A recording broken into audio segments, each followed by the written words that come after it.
De plus en plus d'étudiants éprouvant des difficultés scolaires fréquentent les cégeps du Québec. Cette série de clips vous informe sur l'utilisation stratégique des fonctions d'aide incluses dans les logiciels et applications spécialisées les plus utilisés au Québec. Le but, vous soutenir dans vos tâches de lecture, d'écriture et d'études. Nous abordons aujourd'hui la conversion du plan de rédaction d'un mode graphique en un mode séquentiel. Bonjour Nathalie. Salut Paul! Je vais te rencontrer parce que mes profs me disent souvent que j'ai des bonnes idées à mes textes, mais qui ne suivent pas toujours un ordre logique. Aussi, il m'arrive de perdre le sujet et carrément partir sur autre chose. OK. Lorsque je compose mes textes, je passe mon temps à effacer et changer mes idées d'endroit sur ma feuille. De cette façon-là, j'arrive pas à arriver dans les temps demandés. À la lecture de toutes les difficultés que tu viens de me nommer, j'aurais tendance à te proposer une fonction d'aide à l'ordinateur. Pourquoi? Parce que tu travailles déjà à l'ordinateur. Et la fonction d'aide, ce serait de convertir dans le fond un schéma dans un mode plan plus séquentiel qui est inclus dans Inspiration. Est-ce que ça te tente que je te montre? Bien certain. OK. Donc, on va aller ici dans Inspiration. Donc ici, on parle d'une carte qu'on a déjà faite, parce que déjà, tu as fait ton brainstorming, donc tu as sorti toutes tes idées, tu as relié tes idées entre elles en faisant des liens. Donc, c'est à partir de cette étape-ci que tu vas pouvoir aller valider si tes idées sont en ordre. Dans un premier temps, tu vois l'icône plan qui est ici, en haut à gauche, donc tu vas aller cliquer sur cette icône-là. Et ça t'amène dans un autre type de schéma. En fait, c'est pas un schéma, mais c'est un plan séquentiel. Donc, ça te permet de voir si tu as vraiment bien mis tes idées en place correctement dans un ordre logique. Si tu vois qu'il y a une idée qui n'apparaît pas au bon endroit, là, tu peux te permettre de la déplacer sans effacer sur ta feuille. Donc, ce que tu peux faire, disons que la rédaction n'est pas au bon endroit, je tiens ma souris enfoncée et je vais promener l'idée là où je souhaiterais la déplacer. OK? Donc là, je vais la remettre ici. Quand tu as validé si toutes tes idées sont en place correctement, tu peux retourner dans ton schéma. Là, ici, ce n'est pas le cas, mais ça pourrait changer l'aspect visuel de ta carte et ça, c'est pas grave. Dans le fond, nous, ce qu'on veut, c'est que les idées soient dans un ordre logique, tout simplement, et c'est la première étape que tu dois effectuer. Super. C'est une étape importante pour laquelle je vais me concentrer chaque fois. Et comme j'efface et je change mes idées de cette façon-là régulièrement, je constate que je sauverai du temps lors de mes examens. Effectivement, tu vas sauver beaucoup de temps parce que déjà, en partant, toutes tes idées vont être en place. Dans un deuxième temps, OK, pour t'aider, ce que tu peux faire, c'est quand toutes tes idées sont bien en place, tu vas ici sur l'icône transférer. Tu vois l'icône transférer ici? Donc, quand on transfère, donc, on tombe dans une fenêtre comme ça, on appelle ça une option de transfert. Donc, on te demande ce que tu veux exporter dans le prochain document parce qu'on va aller l'exporter en Word. Donc, on va pouvoir continuer d'écrire à l'intérieur. Dans un premier temps, on te demande qu'est-ce que tu veux exporter. On n'est pas à l'étape où il faut choisir. Pour ne pas oublier d'items qu'on a mis dans notre carte, je te propose d'aller toutes les cocher juste ici. OK? On va aller cocher tout pour ne pas oublier rien. Puis quand tu seras plus à l'aise avec le logiciel, là, tu pourras te permettre de retirer des choses. Donc, on fait OK. On nous demande de l'enregistrer. Je te propose d'aller le mettre sur ton bureau. Il est plus facilement repérable de cette façon.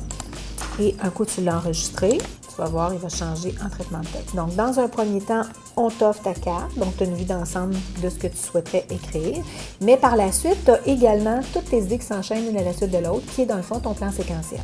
Moi, ce que je te propose, OK, qui peut être vraiment intéressant dans ce cas-ci, par exemple, tu me dis que tu as de la difficulté à maintenir et suivre ton plan, donc tes idées passent d'une idée à l'autre dans ton texte. Donc, je te propose de garder, en fait, ta carte d'un côté et un document Word vierge de l'autre côté. Par exemple, tu as à rédiger un texte. Il faut que tu parles de ta planification au début. Donc, tu pourrais venir inscrire ici, je vais débuter par la planification et tu vas rédiger. Donc, quand tu vas avoir touché l'idée que tu veux écrire, tu pourrais venir ici la mettre en jaune. Donc, tu as traité cette idée-là. Donc, tu écris d'un côté et de l'autre côté, quand tu as traité l'idée, tu viens la mettre en jaune. Donc, ça te permet de voir où tu es rendu dans l'enchaînement de tes idées pour bien suivre ton plan.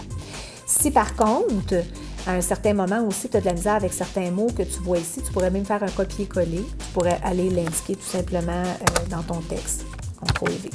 OK? Donc, ça te permet aussi d'éviter certaines erreurs liées à la transcription des mots.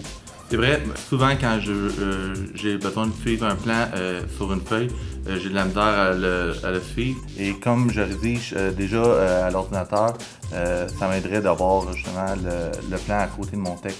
Effectivement, puis aussi ce que ça va faire, souvent les étudiants, ce que vous avez comme difficulté, c'est avoir de la difficulté à partager votre attention. Donc, autrement dit, tout simplement de retranscrire d'un tableau sur une feuille ou d'écouter, d'écrire, prendre des notes ou tout simplement de retranscrire à l'ordinateur à partir d'une feuille, vous faites des erreurs tout simplement. Et ça va éviter justement les erreurs liées à la retranscription. Une autre chose aussi qui est importante pour que tu saches en fait à quoi ça peut servir, oui, ça peut servir en fait à préparer tes textes écrits. Dans un deuxième temps, tu pourrais aussi, à la suite de la lecture d'un roman, aller consigner tes informations dans une carte, transférer et obtenir un résumé des informations que toi, tu as jugées pertinentes lors de ta lecture, ce sur quoi tu veux porter ton attention ou te rappeler.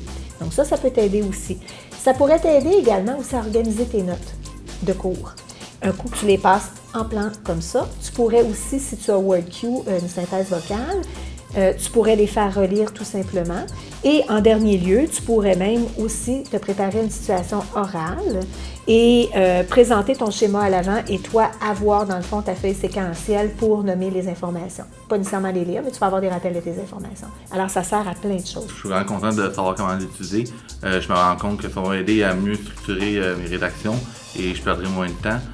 En plus, je me rends compte que je pourrais l'utiliser afin d'obtenir un résumé de mes contenus de texte et d'oral et de notes de cours. Alors, si jamais tu as des difficultés dans l'utilisation ou tu ne comprends plus nécessairement comment effectuer les choses, bien, viens me voir, ça va me faire plaisir. Puis il y a des formations également qui se donnent, mais à tout le moins, tu sais que je suis là donc tu as juste à revenir me voir, ça va me faire plaisir. Parfait, merci beaucoup. Ça fait plaisir.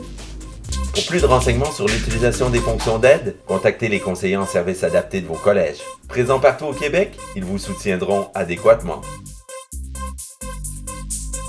Bon travail à tous!